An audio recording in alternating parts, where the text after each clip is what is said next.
Pourquoi Dieu le permet-il? Dr. Wilder Smith. 3. Pourquoi Dieu permet-il le mal? Il va de soi que toutes les illustrations et les similitudes proposées jusqu'ici sont incomplètes, y compris celle du dôme.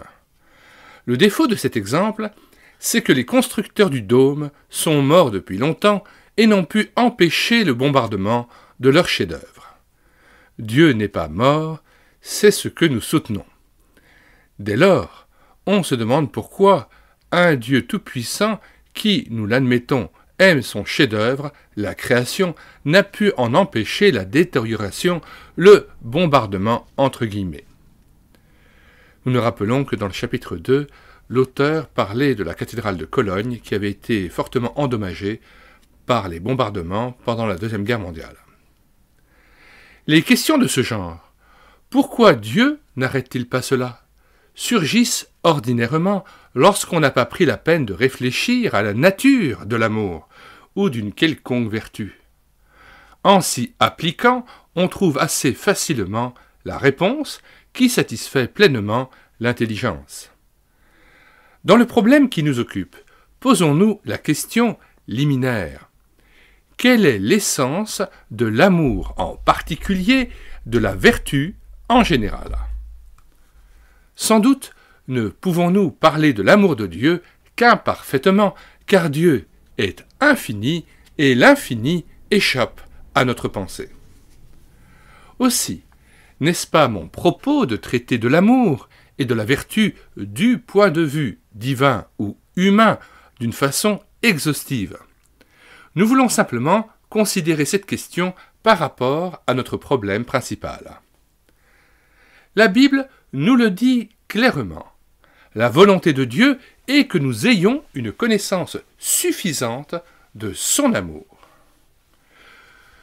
Lui qui est infini se révèle à nous par un message mesuré à notre intelligence limitée en nous proposant l'exemple de l'amour humain du fiancé pour sa fiancée. Son fils, Jésus-Christ, se déclare à plusieurs reprises le fiancé de l'Église. Dans les relations humaines, c'est le jeune homme qui fait les premiers pas.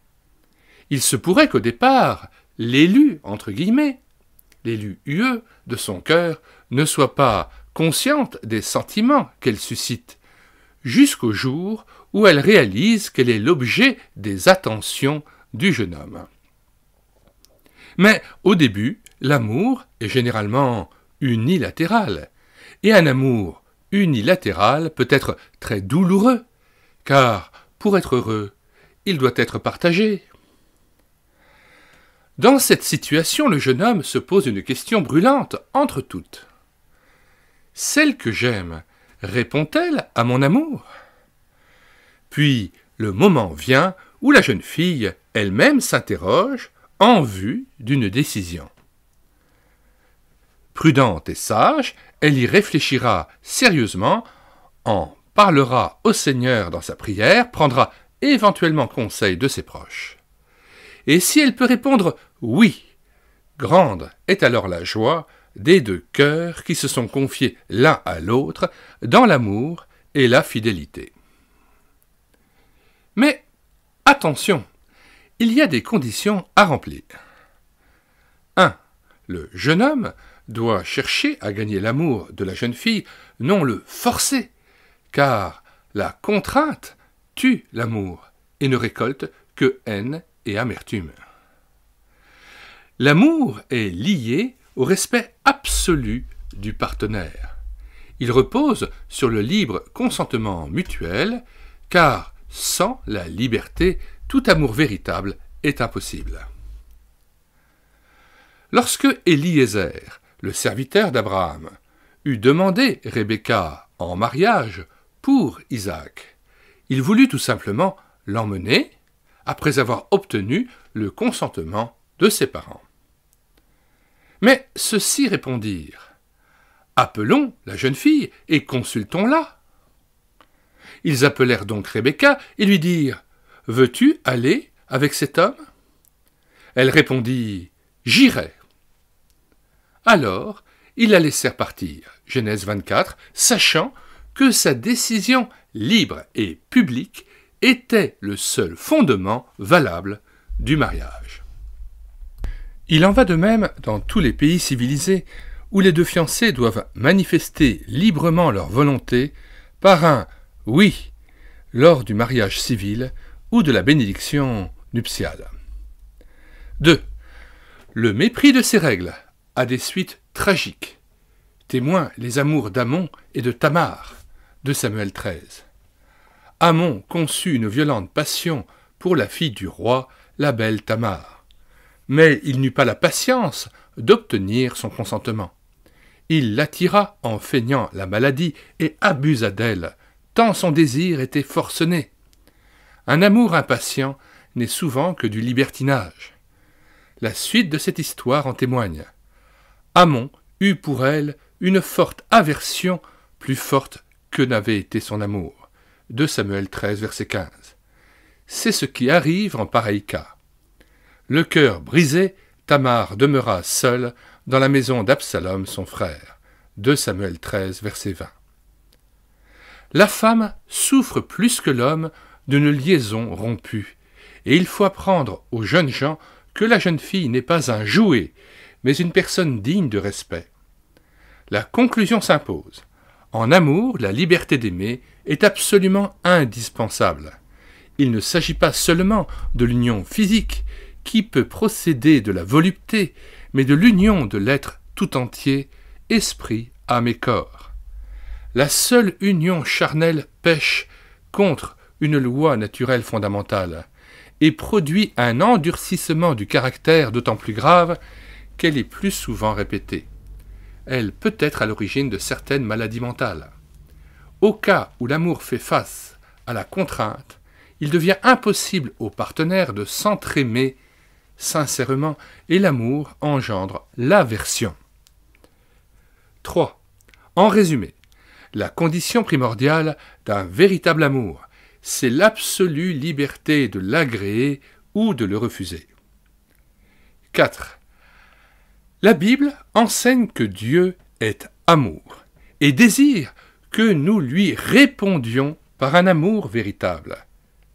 Car l'amour n'est satisfait que par la réciprocité. Le divin fiancé sollicite l'amour de sa fiancée, l'humanité. Son amour, il ne peut nous l'imposer, ce serait en détruire le fondement. En véritable ami, il fait tout pour nous en prouver la pureté. Il s'abaisse jusqu'à nous, en Jésus-Christ qui se fait homme.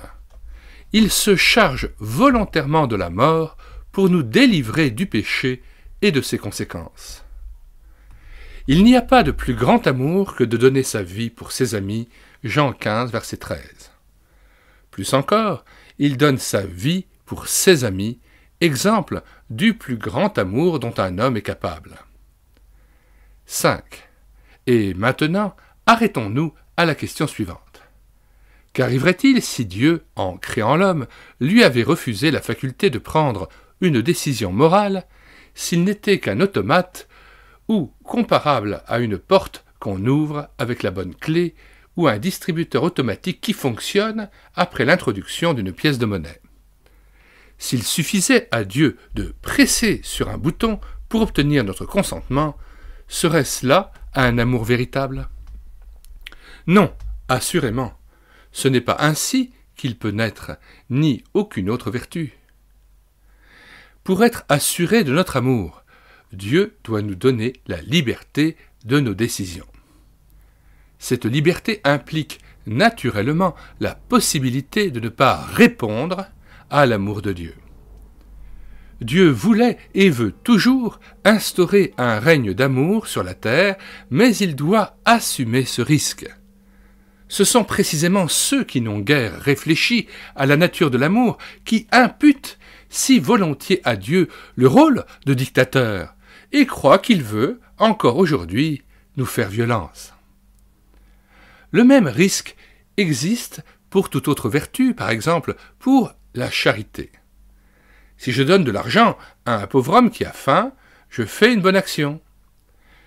Mais Si je dis que les nécessiteux doivent être secourus officiellement et que les autorités municipales m'obligent à payer une taxe destinée à l'assistance des pauvres, il n'y a de ma part aucun mérite.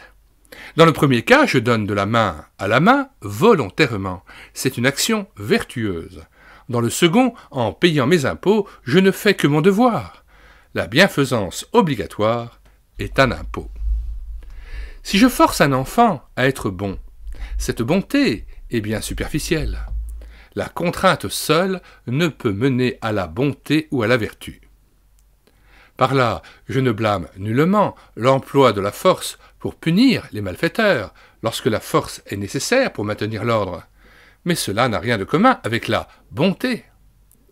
Ce qui précède révèle une faiblesse du monde moderne, où la bienfaisance et les œuvres de charité sont étatisées. N'étant plus volontaires, elles cessent d'être de la bienfaisance et de la charité. Un autre point mérite aussi d'être mentionné.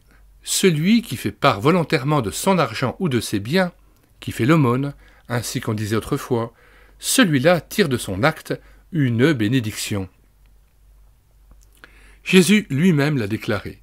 Il y a plus de bonheur à donner qu'à recevoir. La vertu enrichit et ennoblit celui qui l'exerce et lui apporte joie et contentement. Tel n'est pas le cas du contribuable qui paye ses impôts et souvent à contre-cœur. Les orphelinats d'un George Muller furent soutenus entièrement par des dons volontaires et administrés par un personnel bénévole. Ils ont été des foyers d'amour et de joie pour des milliers d'orphelins. En revanche, dans l'établissement d'État, le personnel se montre souvent aussi froid que les murs de la maison. L'État-providence tue trop souvent la charité et la bienfaisance qui étaient à la base des institutions privées. Cet état de choses exerce une influence néfaste sur le caractère qui perd le sens de la vertu et l'esprit de sacrifice. C'est là un des plus graves dangers du monde surorganisé. On prépare ainsi la voie aux dictateurs qui veulent gouverner les masses. Confère Hitler.